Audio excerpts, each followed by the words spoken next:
Dúcias de representantes da cultura na provincia deronse cita esta mañá en Boiro no encontro promovido polo Consello da Cultura Galega en colaboración coa Deputación da Coruña.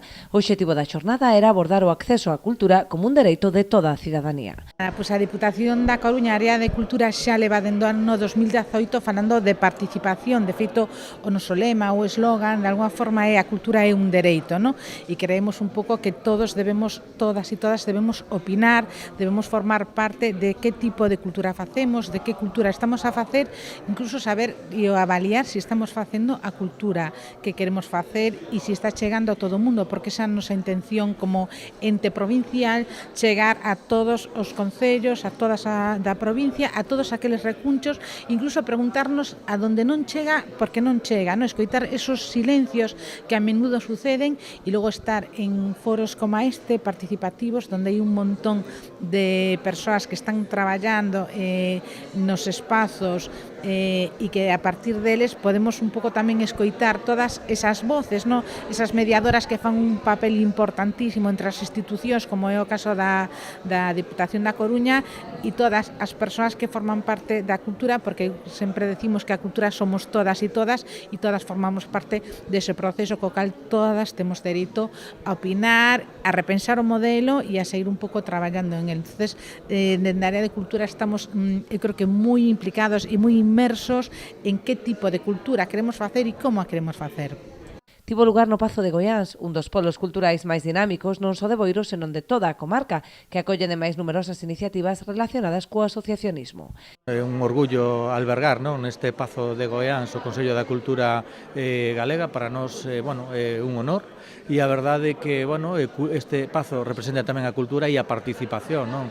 Ben saben vostedes que este Pazo e máis toda a finca eran de mans privadas, xa fai moitos anos que é público e que todo o mundo poda acercarse a este Pazo, incluso o Consello da Cultura Galega, pois a verdade que é unha honra que conten con Boiro para albergar este tipo de xuntanzas donde é todo é cultura, donde se fala de cultura, que é un sitio idílico, non?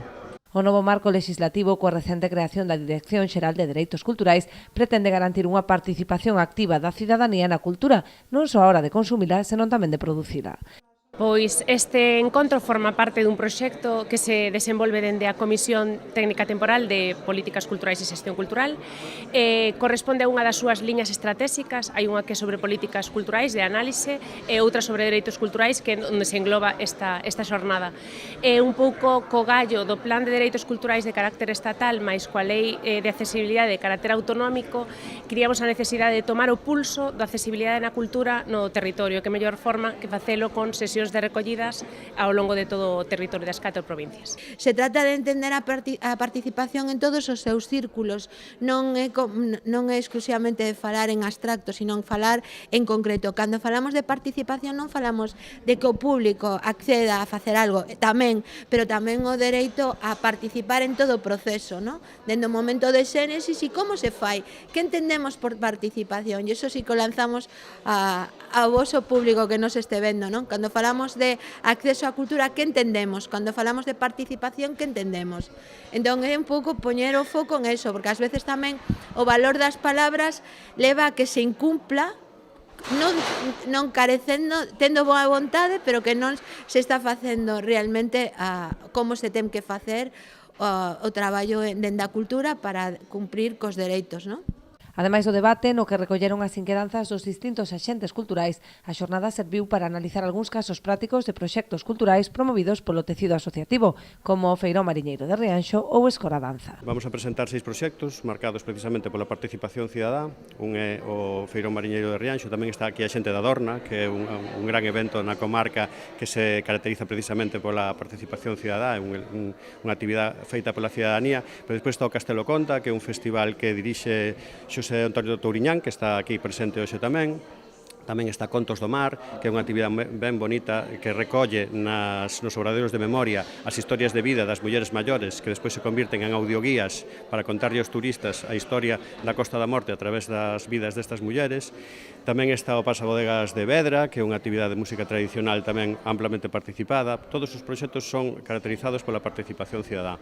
Escoradanza, hasta 6 que temos presentes, máis outros que veñen representados por público xeral que se apuntou á xornada, que tamén son profesionais da cultura e tamén dirixen actividades deste tipo. Hoxe vamos a querer aquí representados algún dos proxectos dos que formamos parte, como o Escora Danza, pero que o resto deles forman parte pois, desas axudas das que nos colaboramos co asociacionismo, que están facendo un papel fundamental en este país, pero sobre todo en esa provincia, porque creo que o esforzo que facemos dende a área de cultura de Deputación con esos grandes investimentos para que eles podan traducir todo en termos económicos o que nos co que nos colaboramos, eles poden traducir en esos grandes espacios donde se están traballando e veremos hoxe ao longo desta xornada esos proxectos que están facendo comunidade, que é importantísimo, no?